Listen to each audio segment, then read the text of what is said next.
Tantor Audio, a division of Recorded Books, presents Our Wisdom Years, Growing Older with Joy, Fulfillment, Resilience, and No Regrets, by Charles Garfield, Ph.D. Narrated by William Sarris. Introduction. Across Japan for a couple of short weeks every spring, whole communities gather under the pale pink clouds of blossoms that fill the cherry trees. It's a celebration of beauty, made all the more precious because it's so brief.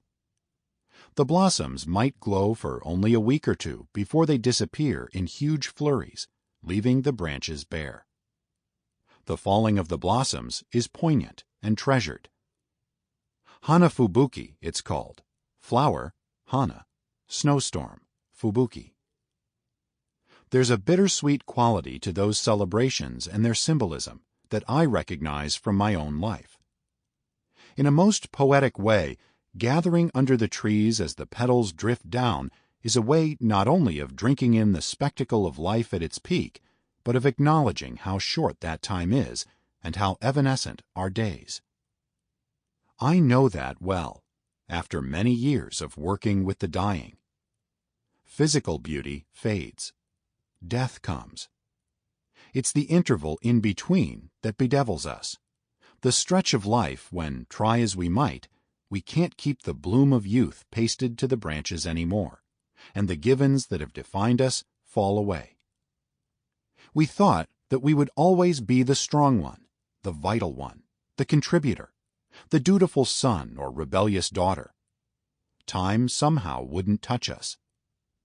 And then comes our own flower snowstorm. Like many people I know, I was at the end of my 40s when I began getting the first gut-deep messages that my hold on invulnerability was beginning to slip, and time was carrying my whole world that much closer to its end. My father, always healthy, developed an aggressive, fatal cancer. In my late 50s, so did my best friend. A few years later, my mother was gone too. Then the arthritis that had been progressing in my hip, unnoticed, probably for years, became debilitating overnight, and it was hard for me to walk. As my 60s progressed, there was more news of sick friends, more of loved ones who'd died. I got steady reminders of how urgent it was to live my life to the full, yet the things I had always done didn't seem satisfying anymore. Any time I thought of how quickly time seemed to be passing, I wanted to fill each moment with passion, but strangely, I couldn't imagine how. Such times, for many of us, are an initiation we don't know how to navigate, a shift that carries us toward unmapped territory. We don't know how to let go of who we were in our youth and early adulthood, even as the trappings and constants of our old identities flutter to the ground.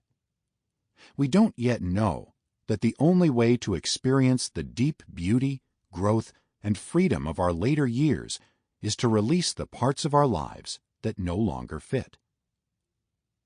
When we are willing to enter the darkness of this unknown time and slowly let our eyes and souls adjust, bright constellations of meaning and a tremendous sense of awe become palpable to us, showing us who we are becoming, who we are large enough to be. Too often, though, we're afraid to explore. We don't realize that in this new place, informed by loss and also by astonishing joy, we have the opportunity to claim our authentic self.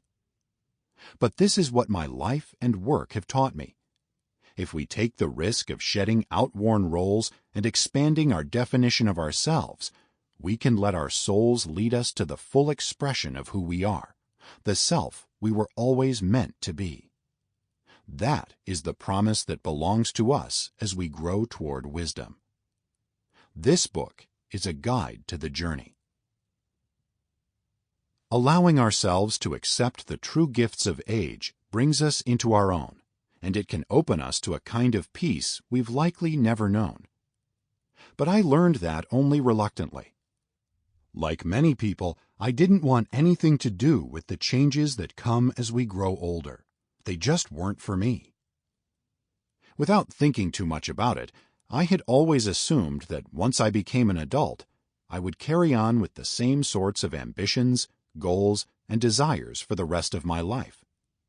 Yes, I might slow down, but I assumed that I'd work at aging successfully, that is, with as little evidence of aging as possible. There was no reason to think I wouldn't stay essentially healthy, active, youthful, and successful for the rest of my life.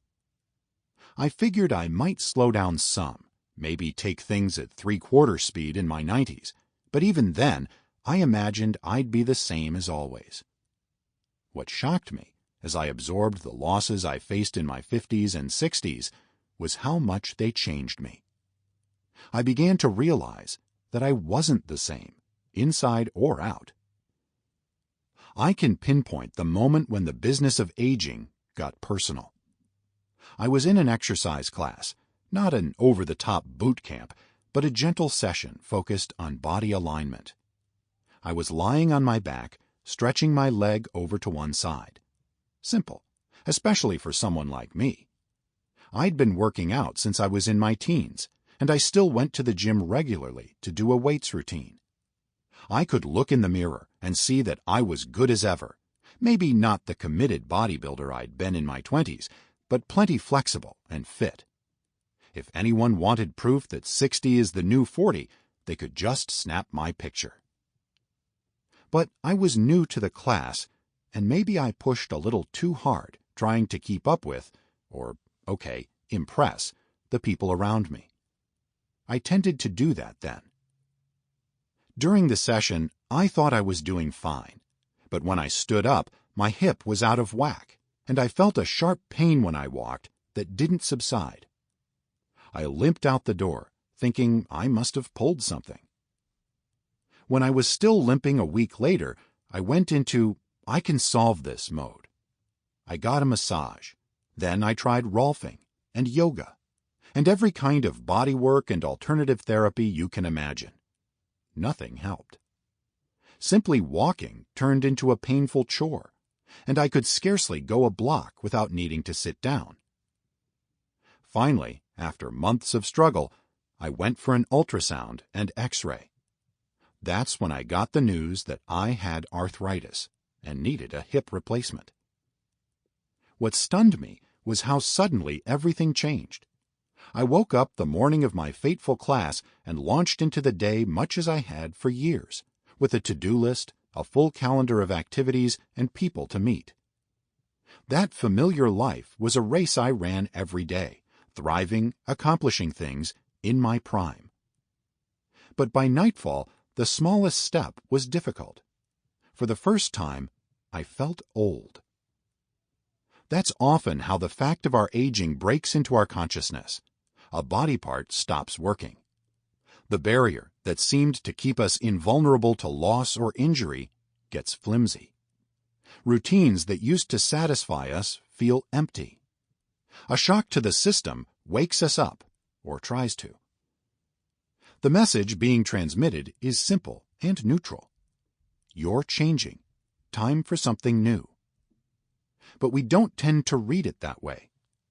It's common instead to imagine that we've started on a horrific narrative of decline in which we lose everything: beauty, functionality, independence, health, dignity, and then we die. The moral of that story is, just don't get old. Fight off aging. Don't even say the word. I was inclined to do that myself.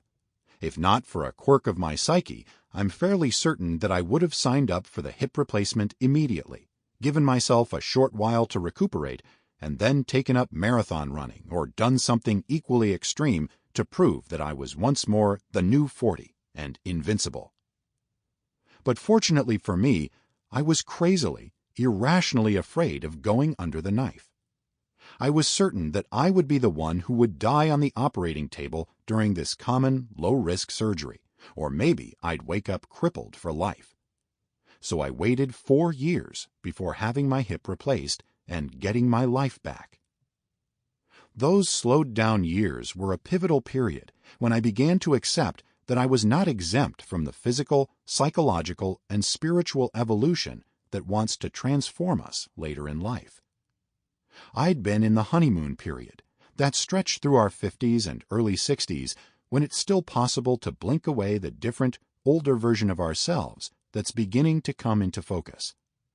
But, forced to adjust both my pace and my plans, I let that new person, the self I was becoming at 64, emerge. My old life didn't quite fit anymore. I was restless, and my hip problems felt like the least of it. During the frequent pauses that now punctuated my days, I let myself acknowledge how exhausting it had been to keep myself in constant motion, staying on a path chosen by someone much different decades before. What would I choose if I were setting out afresh? I thought about roads not taken. Slowly, I found myself relaxing my grip on many of the beliefs and attitudes that had defined me. Of course, good health was and is important to me, but my life wasn't ruined when I lost the speed and strength and perfection I used to have. Looking in the mirror at the gym at an older guy with a bit of a paunch gazing back at me, I smiled at him instead of looking away with a sigh of regret.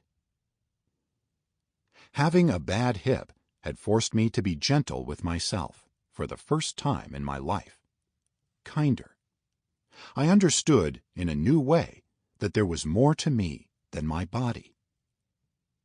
Perhaps most surprising, I didn't feel as compulsively driven as I had before. Quite a turnabout for a guy who had literally written the book Peak Performers, a 1980s guide to success and achievement. How people got the most satisfaction from their working lives had always interested me, and I'd frequently counseled them to be sure the ladder you're climbing is against the right wall. But now, a new thought burbled up. There doesn't have to be a ladder. The prospect made me smile, and then it stopped me cold. What would that mean? What would I be without the push to do more, improve, always be productive? Would I simply go soft? I had always lived by faster, stronger, higher, and good, better, best. But I noticed that words like deeper and clearer and truer resonated with me now. They seemed to be more concerned with inner states than outer ones. The nagging, pushy, do more voice in my mind got quieter, and I liked the calm that brought. It took much searching to understand what was going on. I was moving from one stage of life to another, from adulthood into the distinct post-adult stage of later life, the profound passage that lets us complete our lives, as in, make them whole. It's only in the past couple of decades that the post-adult period has gotten much notice in America. Some call it elderhood, but I like the simplicity of later life. Psychologists like Harry Moody began talking about conscious aging, seeing it as a path to a stage of development in which we can grow beyond the ambitions and desires that shape our earlier lives. It's not an easy or even a required path, he pointed out. It's shaped by spirit, not success. As adults, we want control, competence, and mastery, the sorts of things I used to teach people in my books and lectures on success. And who wouldn't want to be competent, to excel at something important to them, to set goals and reach them? We're immersed in the language of success, self-mastery, and self-confidence, and it's not something we tend to question as we get older. Why should we? We've been working at this our whole lives, and we want to stand out, not disappear. But now, in these later decades of our life, our desires are different. There can be yet another iteration of ourselves, a kind of Self 4.0, that follows our incarnations as child, adolescent, and adult. This version of who we are takes shape around the same core we've always had. But now, if we're willing to let it, that core becomes more visible. It emerges, elegant and elemental, the way the dark boughs of a cherry tree do after their blossoms have been lifted away. That's one of the primary missions of these later decades of life, to reveal and revel in our true nature, which may have been hidden or eclipsed while we were doing our duty, performing roles chosen long ago, meeting others' needs. As we drop old ways of being, we become ourselves, only more so, more inclined to do what makes us feel most alive, more willing to bring our desires into the light, more curious about what our lives have meant, more open to things that bring us joy, more able to say yes to what has meaning for us, and we begin to let go of what doesn't. This period of life can be our someday, as in, someday I'll finally let myself expand into the person I was always meant to be. It isn't a matter of trying to be who we think we should be, or striving towards some external ideal so we can follow someone else's recipe for being a better person. This shift is about gravitating toward the vastness that's always been inside us, calling to us to take a chance on ourselves and live. What I've just described may sound selfish or self-absorbed, especially to people who've borne or still bear heavy responsibility for others, and are in the habit of pushing their own desires to the background. But later life is actually a time of interdependence, when we clearly see the value of sharing ourselves and our gifts with those who mean the most to us in an open exchange of the heart, sometimes offering and supporting, sometimes leaning and receiving. It's also a period when we are drawn to deepen our connections to and love for other people, savoring them and our time together. Because this stretch of life leads all the way to the end, there's another mission that gains urgency as our years pass. We're drawn to develop a relationship with what will outlast us and the parts of ourselves that will live on. We are, in a sense, developing a relationship with eternity. That begins with considering our legacy, what we want to leave behind, what we hope someone will carry into the world for us when we're no longer here. This can be a time when the dominant theme of our lives becomes unity, when we realize as never before that we are spirit as well as flesh, and finally find the peace and balance that come from embracing the eternal. I know this is not how most people think about the years after 60 or 70. It's easy to stay locked in the perspective of adulthood, asking, how much am I achieving? How well am I competing? How young do I look? But if we slow down and listen to our souls, we notice that the questions are changing. Instead of anxiously asking, do I have what it takes to compete? We allow ourselves to wonder, do I have what it takes to lead a fulfilling life?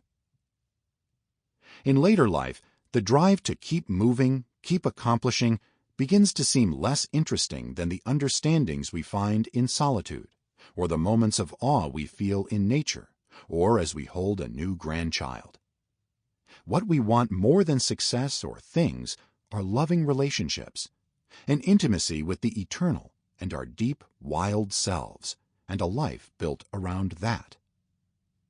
We get glimpses of these rearranged priorities when we're confronted with a loss like the death of a parent, or as we sit with a friend who's going through chemo. What matters most to them and us isn't whether we're getting wrinkles, chasing some kind of recognition, or staying young and active. It's what our lives have meant, who we are to each other, what we love, and what parts of ourselves will live on in each other or eternity. What matters, urgently, is what we make of the life we have right now. The particularly tough thing, I've noticed, is that many of us don't know how to keep this understanding as time passes. We get a taste of what is most important and sense how crucial it is to keep our focus there, but we quickly whistle past the awareness. We do our best to go back to succeeding, achieving, doing, getting on with life as our adult selves and the world around us insist we should, instead of walking through the gate toward our deeper selves and centering our lives around what we love. All too often, as I sat at the bedside of people with just months or days to live, I wished that they had been able to explore much earlier what was truly important to them, and to fill their days up with it, rather than scrambling in their final moments to make peace with their regret, their unanswered questions, their unspoken words of forgiveness and gratitude, and their unlived dreams. The chapters to come will help you begin today to take the risk of being fully alive in later life, right here, right now. I can't offer a 1, 2, 3 linear formula, because realizing our truest selves is an unfolding that will take the rest of our lives. Instead, I've outlined 3 levels of exploration for this time of life and drawn a path through them, illustrated with my story and the stories of many others. The route is winding, and I urge you to spend time with what calls to you in the moment, and to linger with any practice, exercise, or chapter that speaks to you. The first section of this book, Tuning In to the Voice of Wisdom, provides an overview of the themes you'll be exploring in greater depth as we go on. You'll get the most from the book if you listen and play with the first 3 chapters in order. You'll meet inner advisors who can help you along the way, open up space where you can get to know yourself as you are now, and discover ways to activate joy. The second section, Seeing Your Life Through Wisdom's Eyes and Heart, is devoted to looking inward through 3 distinct lenses: life review, forgiveness, and gratitude. These, not coincidentally, are the urgent themes of the very end of life, the places where people seek and find meaning and peace. Taking the time to explore them now will allow you to move through your wisdom years with energy, insight, and joy. The final section, Opening to the Eternal, turns your focus outward, first toward the world and your new role in it, then toward the people and beings you love, and finally toward the mystery of eternity. This is soul-focused territory that becomes ever more compelling as time passes.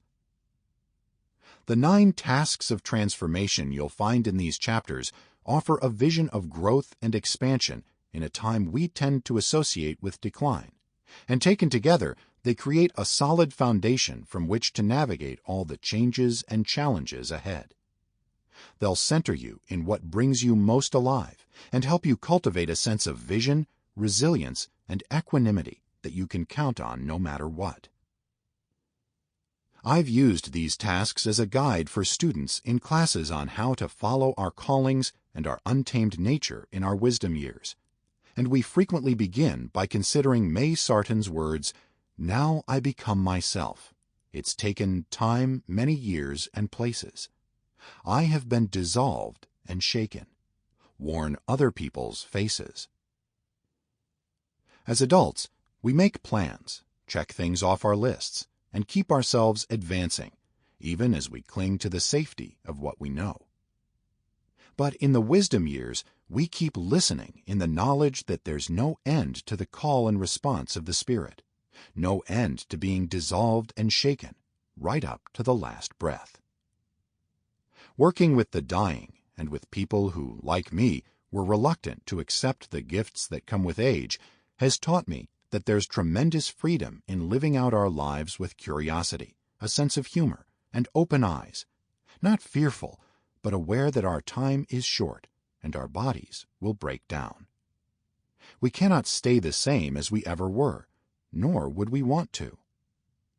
The beautiful paradox of growing older is that none of the gifts of age are available without the kind of loss that forces us to confront mortality in a way we can't deny.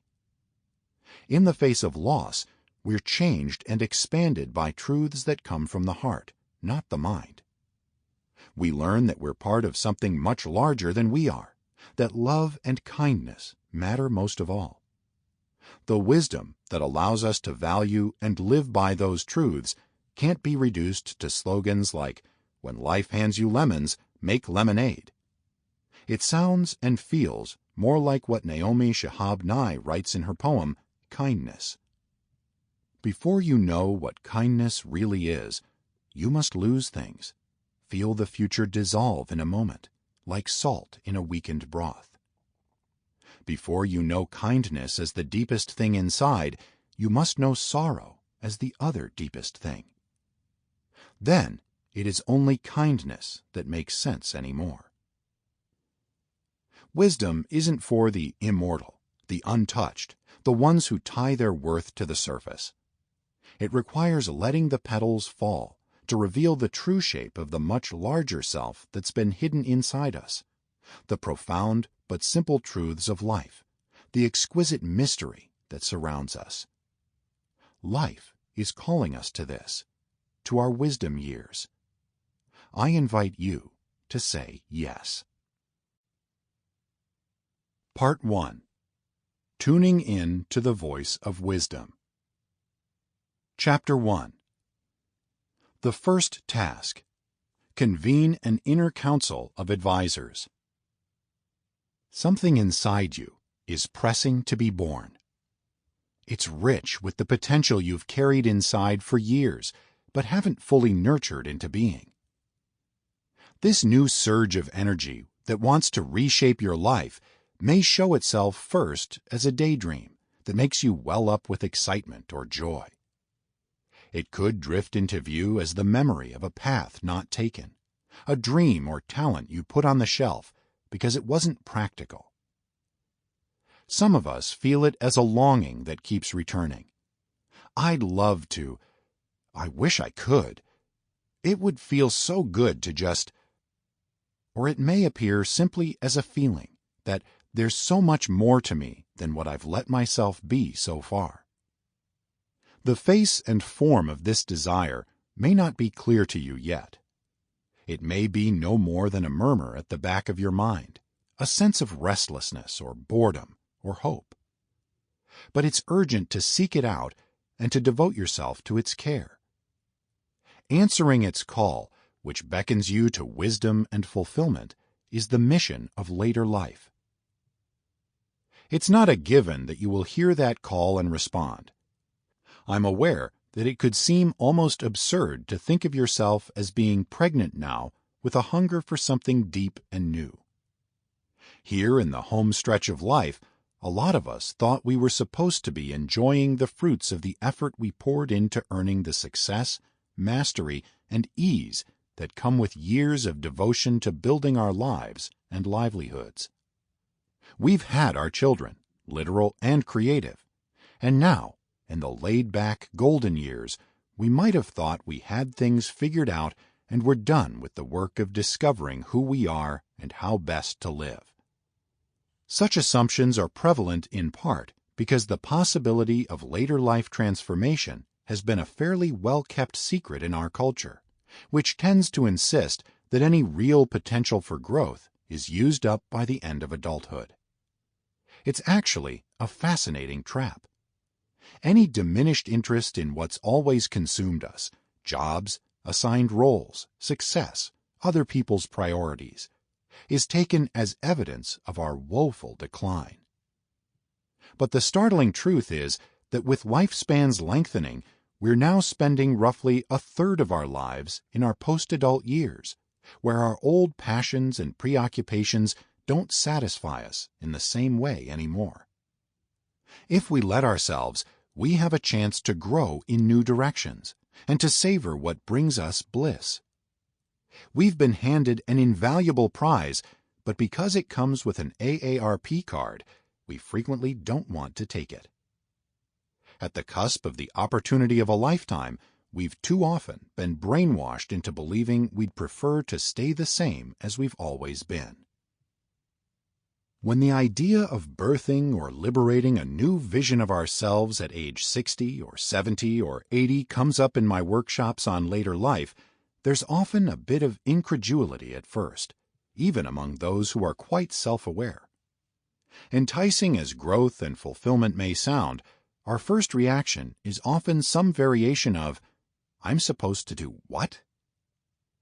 We're finally at the point where we can dance like Fred Astaire through the familiar challenges we face, and suddenly someone's saying we need to do it backward, wearing heels.